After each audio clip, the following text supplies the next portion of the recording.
Well,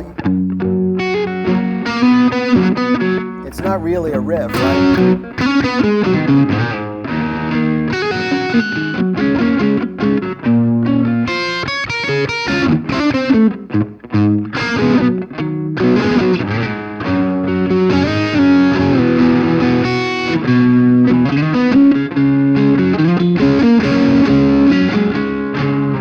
It's hard to imagine something more beautiful than that. It's so great.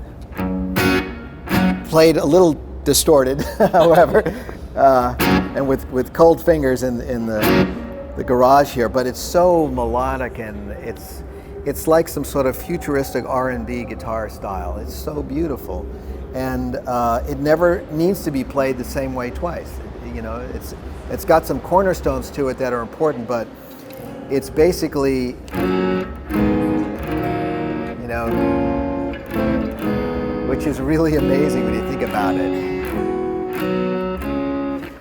It's very 60s sounding, the chord progression, you know, but somehow he transcends it, and that was his thing, is he transcended the guitar playing, the convention of guitar playing.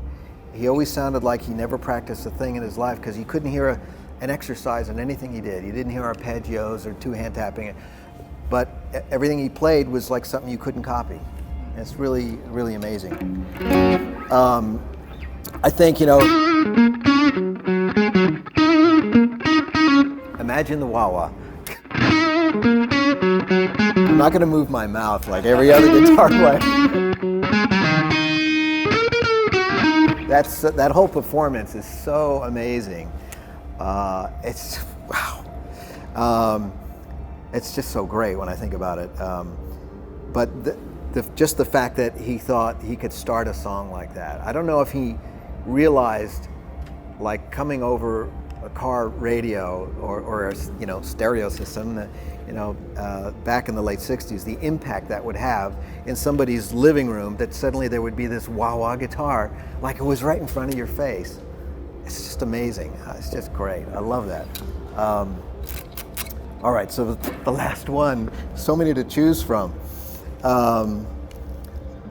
You know, probably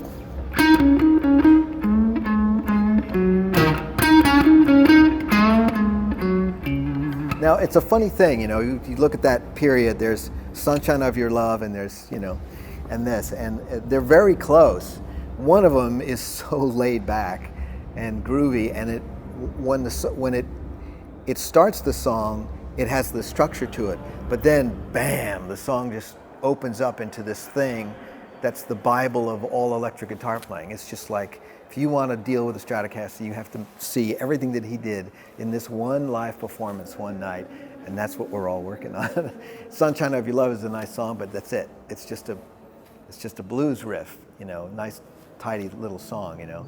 But Machine Gun is like, wow. And that's something about a riff, I think. A really great riff should always leave room for possibilities, I think. It shouldn't cover all ground.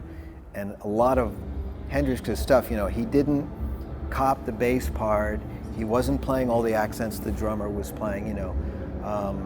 Sometimes through the years, you know, you'll find different instruments start to get a little crazy, like singing was a couple of years ago, where a lot of the singers would sing every possible scatological thing you could think of in one song, and you go, well, that's it. What's the point of listening to the rest of the album, right? And guitar players would do the same thing. The riff, they do the riff, the rhythm, they copying the bass part. The bass part's copied with the kick drum. So it's a great unifying sound, but it's actually a smaller sound.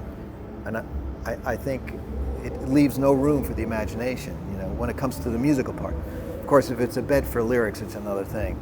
But that riff, for me, after he sort of sneaks into it and the band comes in, you realize, wow, you're just opening this page to this book, you know. This is like the opening of a film that's going to be a wild ride, you know, and I think that riff should get the credit for that.